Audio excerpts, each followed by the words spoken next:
Discovery Weekly. Welcome to Discovery Weekly, a bonus show from the podcast Discovery Show where we talk about everything else we've discovered throughout the week. I'm Zach. I'm Kirk. And I'm Matt. And I read a hilarious article from our homies at Atlas Obscura, not a in any way related to us. We usually like They them a don't lot. know that they're our homies, but they are. They will be one day. I do love them. Okay. But what this article was about the greatest food hoaxes of all time. And one of these, Kirk, I'll try and timestamp it for you because it's hilarious. So the first one was the real story of Hansel and Gretel. And I can actually just kind of go through some of these. So in 2018, there was a website that claimed there was the story of Hansel and Gretel was real. And there was pointing to a book. And so they looked back to this book. And there was a German comedian named Hans Troxler who fooled a bunch of people in 1963 because he made a fake archaeological dig that he said unearthed the gingerbread recipe, as well as the burned bones of a woman falsely accused of being a witch in 17th century Germany. It was convincing enough that when it came out, he was sued for fraud.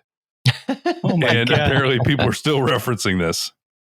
Look, you should believe me. I'm comedian. It's like, look, I found a gingerbread recipe.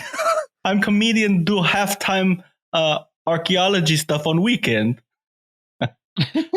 That was a good. I think we should take a second and then really recognize that. I'm very German. Well, just wait. He's got another accent coming up soon. Yeah. The next one is the real dirt on Thomas Edison. And that is there was a report on a fake invention of his that gained traction in 1878. A New York newspaper described how Edison had created a machine that could turn dirt, air, and light into oranges and cabbages that have never felt the wind and rain, and pork and partridges that have never been alive. And apparently other people across the world reprinted this. And then I think this was all set up by Thomas Edison himself. He was messing with people and he was getting letters asking if they could learn more about this machine that just made Edison stuff. was like a nerdy troll, man, back in the day, for sure. Yeah. And so eventually the newspaper, its final line of this, the newspaper itself later printed an article revealing the con and lamenting the careless American habit of hasty reading. And this is probably my favorite one because this one has a video. So have you heard of harvesting spaghetti? What? Okay. I'm gonna read you some of this because it's amazing. On April 1st, 1957, a BBC television program broadcast a special episode about the spaghetti trees of southern Switzerland, showing a family happily harvesting the noodles. There's been much hilarity over the ensuing decades about how many British people were completely taken in by the joke, with the BBC office receiving hundreds of calls the following day about where to acquire spaghetti trees. It literally, we have to put in a clip of this because it is so funny to hear BBC broadcast style talking about them harvesting spaghetti from trees after a rain. It is so funny. You guys should definitely watch this one. God, I put the note down because I definitely want to include that. I definitely have to see it as well. Oh, it is so funny. I was laughing the whole time. It is a great joke. It isn't only in Britain that spring this year has taken everyone by surprise. Here, in the Ticino, on the borders of Switzerland and Italy, the slopes overlooking Lake Lugano have already burst into flower, at least a fortnight earlier than usual. But what, you may ask, has the early and welcome arrival of bees and blossom to do with food? Well, it's simply that the past winter, one of the mildest in living memory, has had its effect in other ways as well. Most important of all, it's resulted in an exceptionally heavy spaghetti crop. The last 2 weeks of March are an anxious time for the spaghetti farmer. There's always the chance of a late frost, which, while not entirely ruining the crop, generally impairs the flavor and makes it difficult for him to obtain top prices in world markets. But now these dangers are over, and the spaghetti harvest goes forward. Spaghetti cultivation here in Switzerland is not, of course, carried out on anything like the tremendous scale of the Italian industry. Many of you, I'm sure, will have seen pictures of the vast spaghetti plantations in the Po Valley. For the Swiss, however, it tends to be more of a family affair. Another reason why this may be a bumper year lies in the virtual disappearance of the spaghetti weevil, the tiny creature whose depredations have caused much concern in the past. After picking, the spaghetti is laid out to dry in the warm alpine sun. Many people are often puzzled by the fact that spaghetti is produced at such uniform length, but this is the result of many years of patient endeavor by plant breeders who've succeeded in producing the perfect spaghetti. And now, the harvest is marked by a traditional meal. Toasts to the new crop are drunk in these poccolinos, and then the waiters enter bearing the ceremonial dish. And it is, of course, spaghetti, picked earlier in the day, dried in the sun, and so brought fresh from garden to table at the very peak of condition. For those who love this dish, there's nothing like real homegrown spaghetti. The last one was, there was a joke. Do you guys know what Rocky Mountain oysters are? Yeah. Yes. Okay. So there was a joke. Have you had them, Matt? You look like you've had them. I have one every morning. It's my breakfast delicacy. Yeah. I couldn't do it. I can't do it. Have you had one, Kirk?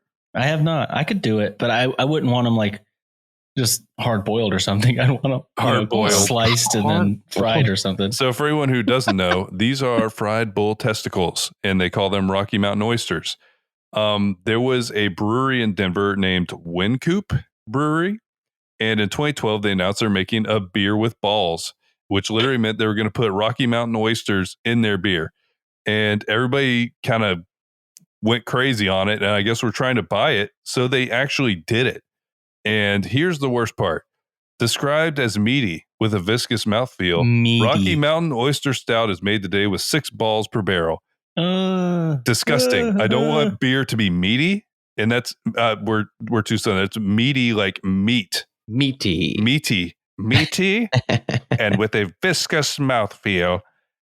Oh, I don't like those. Yeah, even those are not things totally valid. But there is a vegan option. Nice and they chunky. Use chestnut chips instead of the testicles. So I'll go with the vegan. Why did they need to make a vegan option for the whole catch of it is you're drinking balls. Something with balls. And now they don't you're need drinking them. something with nuts. I guess it's a different angle. Why is the vegan option gotta also be ball shaped? Like, do anything other than chestnut? No, but chestnut sounds okay. Yeah, like, no, that sounds great, but balls don't. Let's go a little ball, you know. And I mean, technically, I don't know really how they're getting the balls, but I think vegan is just kind of out the thing. But like, I think they're gonna cut the balls off anyways, and if you don't eat them, I think they probably mostly go into hot dogs. Probably. You know, I've always heard that they were like pig anus, but I've never really. You know what? I'm not going to look any more into it. Yeah, I'm just gonna not wonder.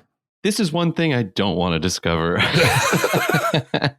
This discovery is left in place. But yeah, so there's a really good article. Definitely, we'll have the video linked as well, and a little clip you heard too. Awesome. I found this story about a historical badass, and his name was Karl Akeley. He was an artist, photographer, inventor, and conservationist, and the preeminent taxidermist of his day. And the thing that stood out to me was the headline, which here's the headline: "Killing a leopard with his bare hands was only the beginning for this badass." That was the headline. And so I was like, okay, I got to hear the story of how this guy killed a leopard with his bare hands. And how is there more to this man than that? Like, how is that not his defining moment? Taxidermist. Usually they just take an already dead animal. Yeah. But after he killed a leopard by thrusting his right hand into the animal's mouth and choking it to death with his left, he was forever to be remembered chiefly for that 1986 encounter. Also, when I read that, I was like, wait, this is exactly what they talked about on that stupid podcast that we talked about. Yes, it is. This is important. I think they immediately talked about touching the animal's dick afterwards, but yeah, they did talk about this first. They talked about, and I think it was Blake that was talking about, yeah, they say you got to stick your hand down its throat, because that's exactly how this guy got away. Anyway, I want to tell you about this guy as well, because after reading about it, this guy was I mean, it was crazy. This guy's a crazy guy. He did a lot of things. So he was actually the guy that started the taxidermy movement where, like, let's say you go to the Natural History Museum and there's a bunch of different animals, like with a landscape and stuff. He's the one that invented that. Before that, it was just like a head of an animal on a board, and that was it. Like, there was no creativity to it. It was just that. And he actually killed a lot of the animals that he taxidermied for all of these historic societies and stuff like that. But he's never really liked hunting. He just did it because it was part of his job. He needed to do it to get the animals for the taxidermy. That is brutal. He has so many quotes about not liking hunting. Here's one of them. He says, "While I have found a little bit of enjoyment in shooting any kind of animal." No, he said, "but little enjoyment in shooting any kind of animal." Oh, okay. Different, sorry. Very different with that one word. I confess that in hunting elephants and lions under certain conditions, I have always felt that the animal had sufficient chance in the game to make it something like a sporting proposition.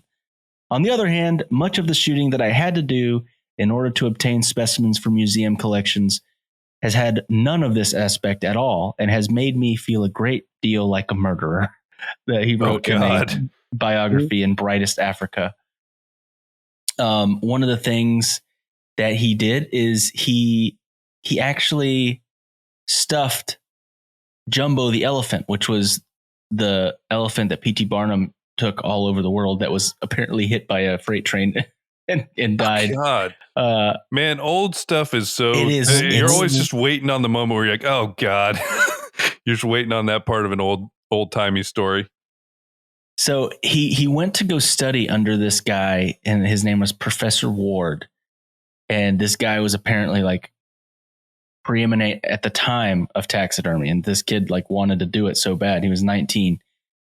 And so he went to this guy's place. Said the entrance to the place was made from the jaws of a sperm whale. And when Akeley arrived, Professor Ward looked up from his breakfast and barked, "What do you want?" Akeley presented the card, and Ward hired him on the spot. It was 11 hours a day for $3.50 a week. He says, "I discovered a boarding house where I could get a room and my meals for $4 a week," Akeley later wrote. "And on this basis, I began to learn the art of taxidermy and run through my slender resources." So that's how he started. That's how he learned. He learned under this guy. But the guy never pushed the boundaries or anything. He would literally stuff animal carcasses with straw, and that's how he did his job. But this guy wanted to do it different. So he became the go-to for all of these museums and stuff when they wanted to have an animal exhibit. So here comes the story of the encounter with the leopard. During 1909 expedition, Akeley attempted to film a traditional African lion hunt. "Full in front of me, the native hunters had drawn a lion's charge and killed the lion with their spears," he wrote. "But the motion picture camera of the days were too slow and he missed the shot." Another thing this guy did, it's crazy, said vowing never to miss such an opportunity again, he designed a faster, lighter cinema camera. So he designed a camera that would be able to take stills quicker. Akeley patented his revolutionary camera in 1916, and it quickly made possible a new type of filmmaking, the Akeley shot.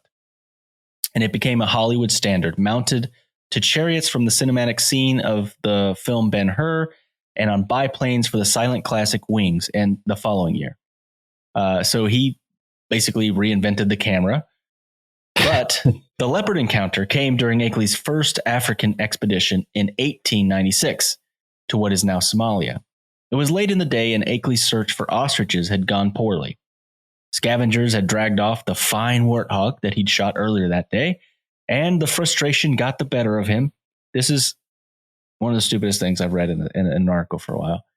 It had got the better of him. When he saw movement in the bush, he wheeled and fired without a clear view of what he was shooting at. Oh, God. It's the opposite of what you should do, friends.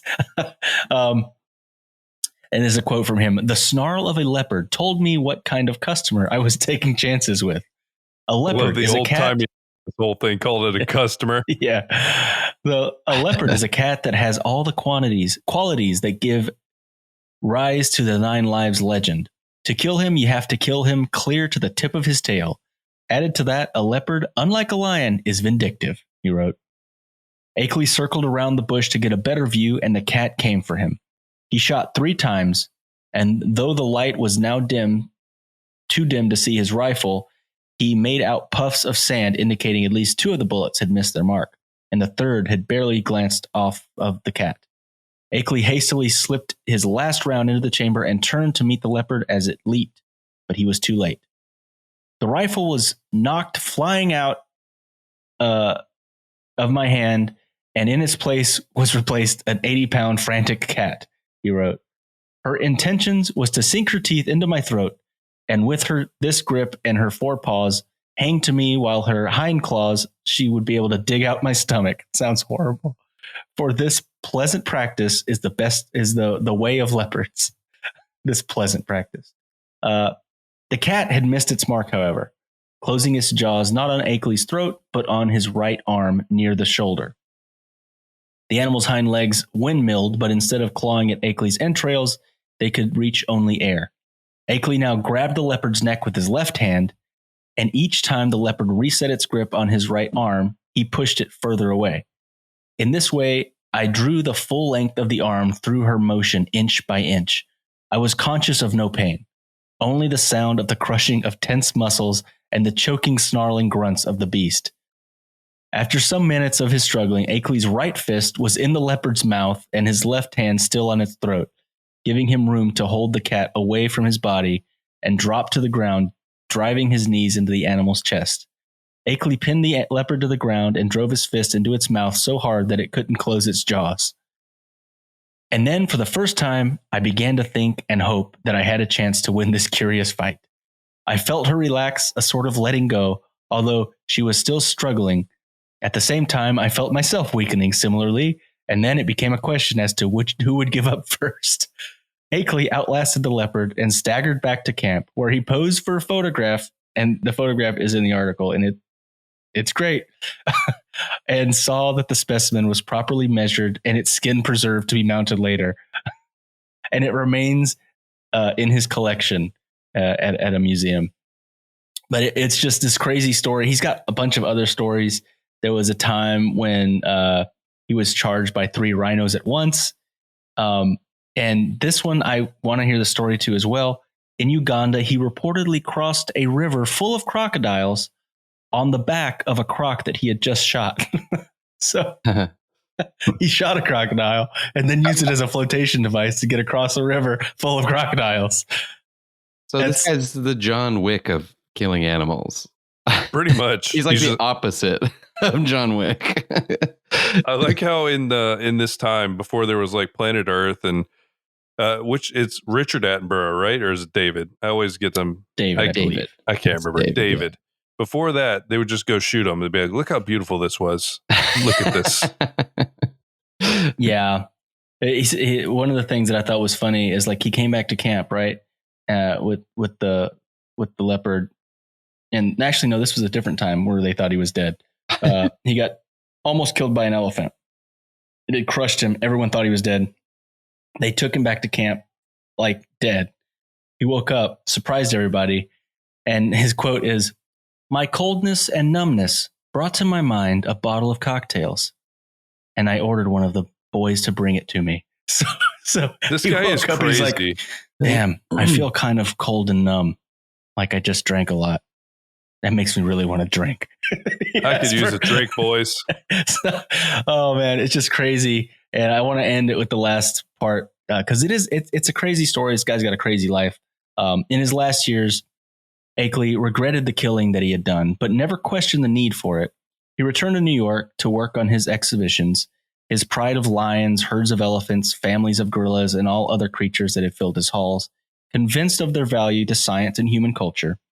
But after the 1921 trip, he advocated forcefully for conservation, and in large part because of his work, the King of Belgium created one of Africa's first national parks in 1925, now known as Virunga National Park. It is now home to most of the mountain gorillas in the world, more than 1,000 individuals, according to the latest estimate. Akeley returned to the Virunga Mountains in the fall of 1926 with his second wife, the mountaineer and photographer Mary Job Akeley. He fell sick soon after arriving and died of dysentery on November 18th, 1926. He's buried at the foot of Mount Mikina, just 2 miles from the scene he recreated in his guerrilla group. They actually show that guerrilla group like thing that he has, and it's beautiful. It looks so cool. So like, you know how if you think about Night at the Museum or something and they have all those dioramas with real animals in it, that's basically what it is. It's what it looks like. But yeah, it was just a crazy story about a historical badass. And yeah, I don't quite agree with a lot of the stuff, but it's no, I mean, it was a different time. Different time. Definitely a different time. You could survive an elephant attack, but die of dysentery. Yep. Welcome to the Oregon Trail. Yeah, I think that's how everyone died back then. Dysentery. Well, I pivoted mine to a different type of badass, a fictional yet somewhat historical badass. I think I've brought this up with you guys before, but not on the pod.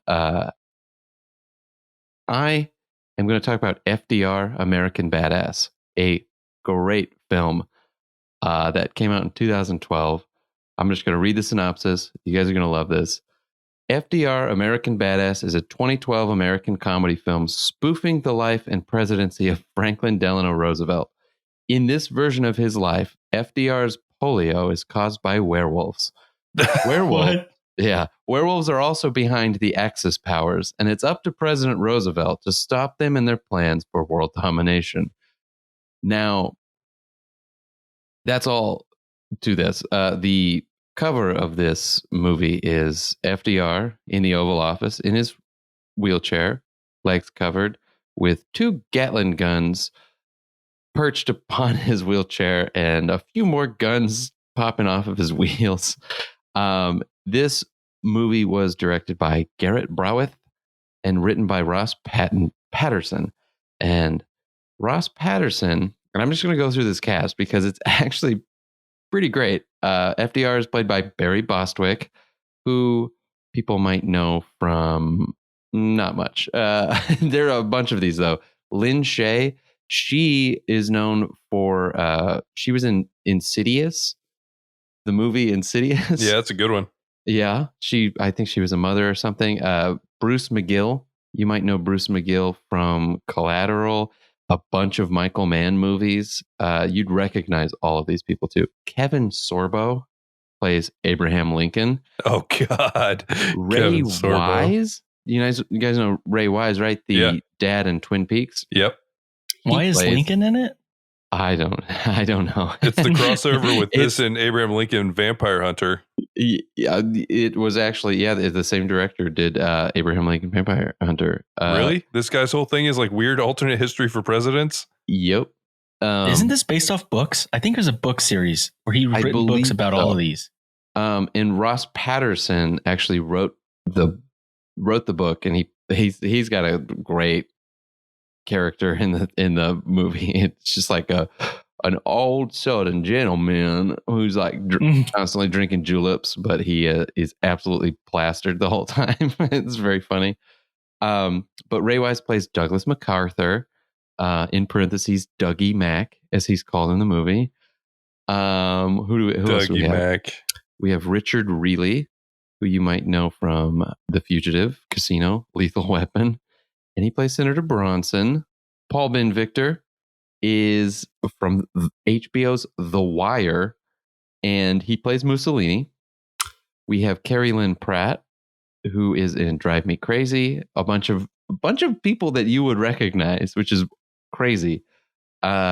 Dion Richard plays George. None of these other people are. I Googled the movie and then I looked at just the images. This movie looks horrible. It looks so bad. It looks so bad. It's like a bad movie, but it's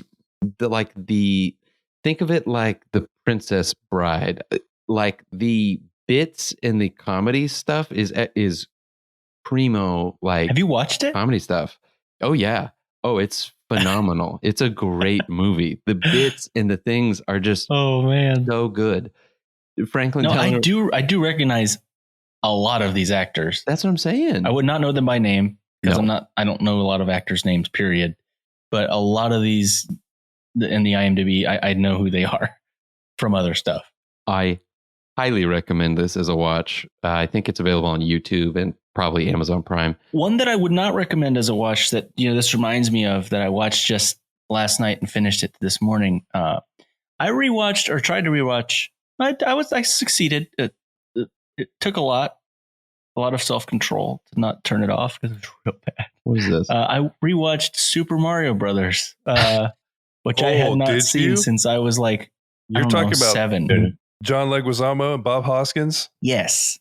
Oh, yeah. Where did you watch it? Movie makes 0 sense. Oh, no. None. That movie is an acid trip. Like, I don't know what was going on. Like, there are some scenes that lasted so long and you're like, what is happening? This doesn't make any sense. They don't give any context. Like, No, and Dennis Hopper is Bowser. Like, Yeah. they got actual people to commit to this.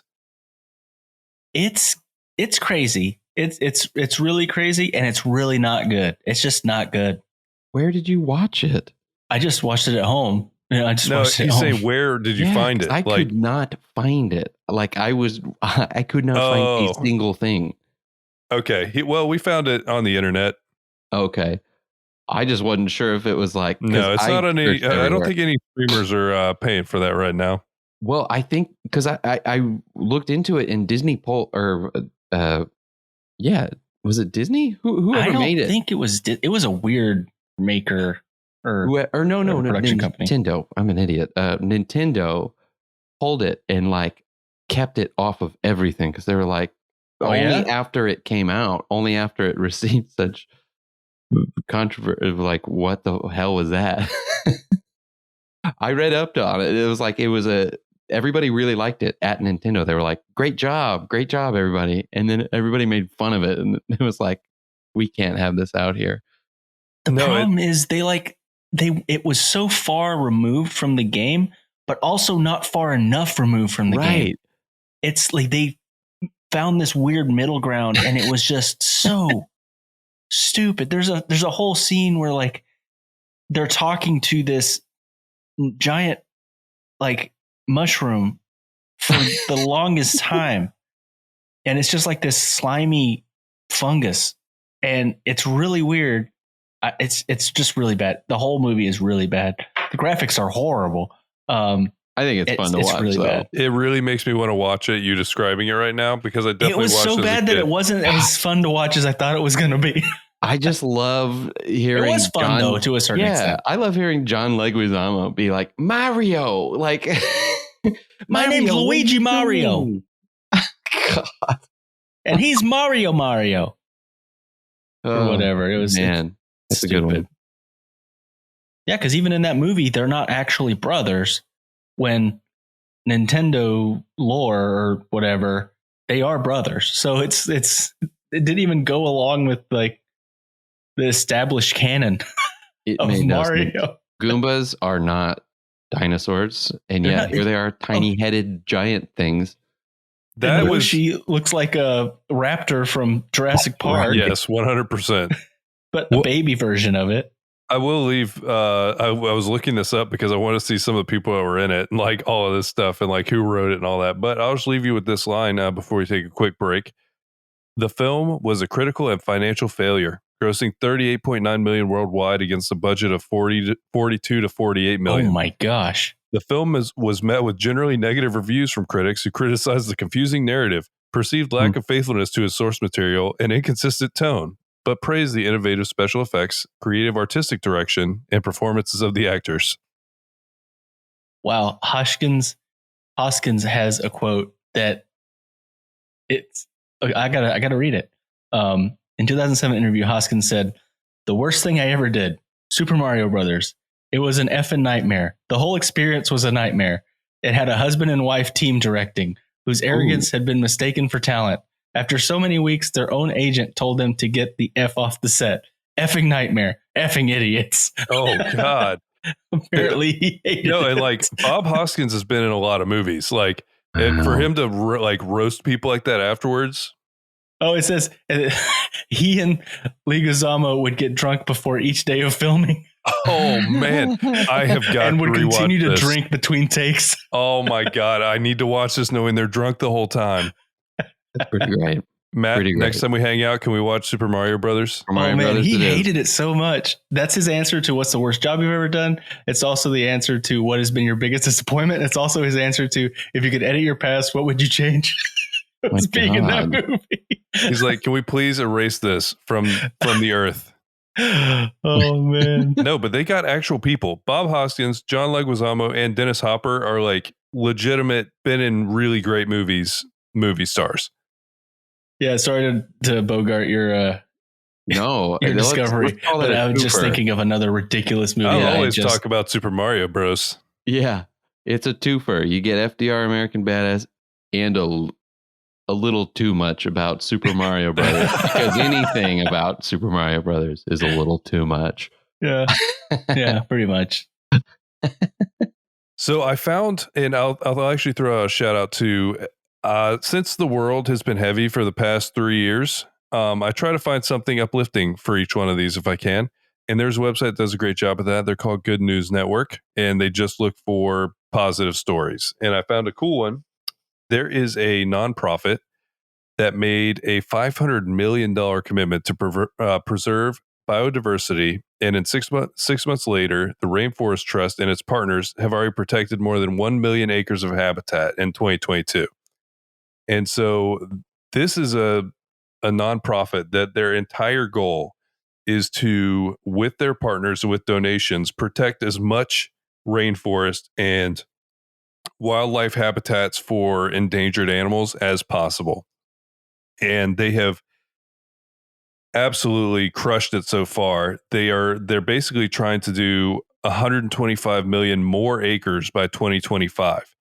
And 99% of the forests that have been protected so far by the Rainforest Trust are still there today, where deforestation of the rainforest is extremely prevalent right now because that land just gets developed. And I think I was kind of brought onto this because one of the things I was learning about in class was that this is like one of the most important ecosystems for a carbon sink. The old growth rainforests hold a ton of carbon and a ton of plant life and just actual animal life diversity in there as well. So it's very important habitat, but it's also, it can be used for farming or it can be used for industrial purposes. You know, there's a lot of things that would make people want to, but it's very detrimental if it goes down. And then I was looking at the Rainforest Trust on their website, and they have a really cool premise.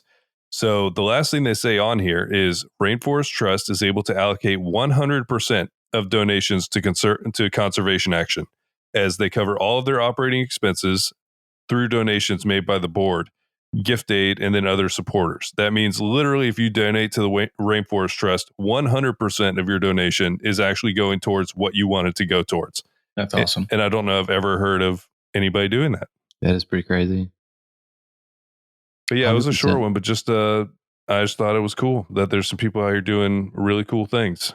But yeah, they're trying to save, one of their goals is they're trying to save or conserve 30% of the planet by 2030. Oh, wow. That'd be amazing. Good luck. No, I'm just kidding. Good luck. That is a big that's a huge ask. Yeah.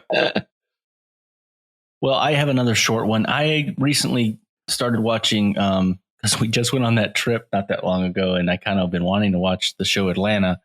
And so I started watching it, and I've just been binging it. I'm already in season 2. I started 2 days ago. But one of the episodes, Ern couldn't spend a $100 bill, and it kept like being an issue, and it was kind of like a thing. And they ended up kicking him out of a club because they said it was counterfeit, which it wasn't. And he's like, "Well, you got any of those pen things?" And I found this discovery that talked about those little pen things, the pen detectors. How does it work? And so I wanted to look into, well, how does that work? So if you take a look at the most recent $20 bills, you might know that there's kind of like an army of security features designed to make counterfeiting more difficult. The most obvious of these features is on the 20 in the lower right-hand corner of, color changing ink. There's security strips. There's micro writing. There's watermarks. Like there's all these like really sophisticated things, which is nice. But the reason that that's there is because back in the day, it was a lot more difficult to counterfeit. So you needed like really sophisticated equipment. And with these extra things, that kind of takes that out. Nowadays, there's printers and stuff. You just print them at home, and you don't need that much sophisticated equipment to be able to do that. So the counterfeiters are no longer trying to be as precise. It's just a matter of just getting it past the first person that doesn't really look at it. And so that's why they made those pens. And so the counterfeit detector pen solves the biggest counterfeiting threat today. It used to be that counterfeits operated using expensive presses and special inks and papers to create exact duplicates of the bills. Today, the threat is much more mundane. People with color copiers and color printers try to create passable facsimiles of a bill. They're not trying to make an exact copy anymore. They're trying to create something close enough that people won't notice anything if they give the bill at a passing glance. These folks are not particularly careful or meticulous, so they copy or print out normal wood-based paper. That's the difference, is what the cloth is made out of, what the medium is made out of, that the print is what it's printed on. The counterfeit detector pen is extremely simple. It literally just contains an iodine solution that reacts with the starch in wood-based paper to create a black stain. So if you write on a fake with that pen, it turns black. A pen, like you wrote on them with a marker. Whereas if you've noticed, if you do it with a real one, it just kind of stays yellow. It doesn't stain the bill. And so that's it. That's all it is. It's just an iodine solution, which I thought was just really crazy because it's really simple. And heck, I mean, me and Zach dealt with something with counterfeit stuff back in the day. Do you remember that, Zach? Yep. With the fruit stand? I think we maybe talked about it forever ago, but we'll tell Matt. So we had me and Zach worked together. We had a fruit stand. And I'll let Zach tell this part of the story because he was the one that dealt with it. Yeah, a guy came up and he basically handed me like a wad of bills. And there was one, I think it was a 20, right? It might have been I think it was a 50. Yeah, there was one big bill and then like a bunch of other bills. So that's like also like kind of a common thing I've learned since, is like you kind of like try and misdirect them with all the other stuff, but you just like ask for change essentially. And we got it later and we were looking at it and it looked basically the same, but just slightly off, and I think we got a pen afterwards for that, but we didn't have any on deck. Yeah. And I remember the thing that was weird was that like now knowing that I had a counterfeit bill, it was weird because I remember the first thing I did is I went to the gas station because I figured the guy would be able to know how to tell. And I asked him, I kind of knew the guy. I was like, hey, could you tell me if this is real? Someone just paid me at the fruit stand across the road. And he's like, I can't touch that. He's like, I can't touch it. I can't look at it. You didn't come in here. I was like, what? He's like, yeah, it's just weird. Like, and I went to the bank and they're like, you can't do anything. It's like illegal for you to even talk about you having a bill that someone gave you that's counterfeit. No, you're like SOL. As soon as I ended up having to like call a cop and be like, hey, what do I do with this? Like, either like he's like, if you really want to do it the right way or whatever, you got to like go call the FBI or this weird shit. And I was not going to do that. He's like, just burn it or throw it away. He's like, because it's really weird. It's a really weird. Yeah, that's the thing is counterfeiting is like federally. Yeah, they're sending the feds. So it's like scary. Yeah. Wow. I did not know that. Other things I didn't know. Nailed it. My last discovery is about something called rogue waves. My girlfriend just brought this up. I knew a little bit about rogue waves, but basically there is a NOAA article that kind of outlines what they are. Rogue, freak, or killer waves have been part of marine folklore for centuries, but have only been accepted as real by scientists over the past few decades.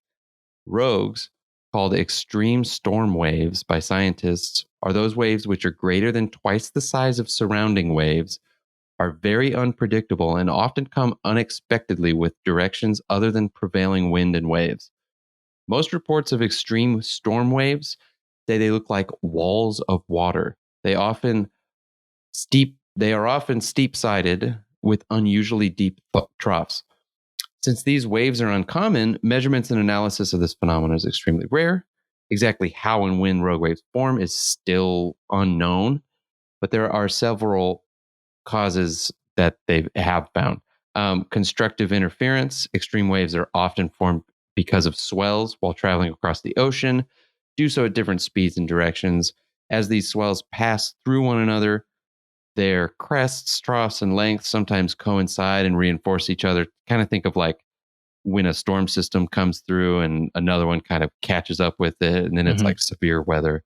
Another one is focusing of wave energy. So it's kind of the same thing, but when waves are formed by a storm developing in a water current against the normal wave direction, an interaction can take place which results in shortening of wave frequency. This can cause the waves to dynamically join together, forming a very big rogue wave. Now, this is also a short one, but the biggest rogue wave on record was off of the coast of British Columbia, Canada. There's pictures of it too, which is crazy. It is 58. It was 58 feet tall. Oh God! And was just by itself. That's the thing that's so crazy about these things is they are just there by themselves. There's no reason why they're there, like perceivable reason. Of course, butterfly effect. I'm sure a rock was dunked in, and then all of a sudden there's a tsunami across the way. I like to think that's how it happened. Some kid just threw a rock in the ocean. Yeah. Yeah. I'd like to think that a butterfly dropped a rock. Oh, literal butterfly did it. Yeah. How many rocks can a butterfly carry? Well, is that African? You got it immediately. Yeah, I got it. That's how I know. That's how I know we're friends. Yeah.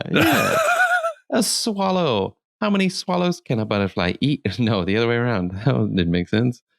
But basically, rogue waves are crazy. You've probably seen them and have no idea that you saw them because, probably most of them are imperceptible. They're very small and happening basically under the water.